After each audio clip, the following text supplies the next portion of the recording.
संविधान के भाग 3 के अंदर आपको भगवान श्री राम की अयोध्या वापस लौटते हुए की चित्रकारी नजर आई।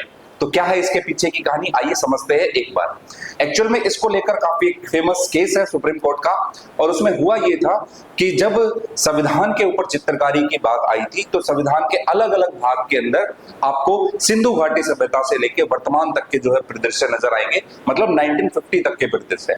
उसमें ही एक केस जुड़ा हुआ है संविधान के भाग 3 का। भाग 3 के अंदर भगवान श्री राम की अयोध्या वापस लौटते हुए की कहानी दिखाई गई है।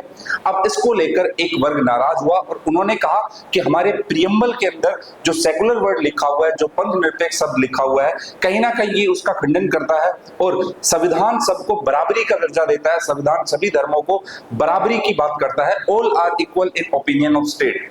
तो इस पर सुप्रीम कोर्ट के जजेस ने एक बड़ी अच्छी स्टेटमेंट दी। उन्होंने कहा कि यहाँ पर भगवान श्री राम को एक हिंदू धर्म या सनातन धर्म से ना जोड़ा जाए, यहाँ पर भगवान श्री राम को एक आइडल के रूप में देखा जाए। और हम बात कर रहे हैं भाग 3 मौलिक अधिकारों के। जब मौलिक अधिकारों की बात आती है तो भगवान श्री राम से अच्छा एग्जाम्पल आप लोगों को नहीं दिखाई देगा। हमारे आदर्श है भगवान श्री राम, और यहाँ पर कर्तव्य, अधिकार, अगर इन सब की बात होगी तो सबसे आगे भगवान श्री राम का नाम होगा।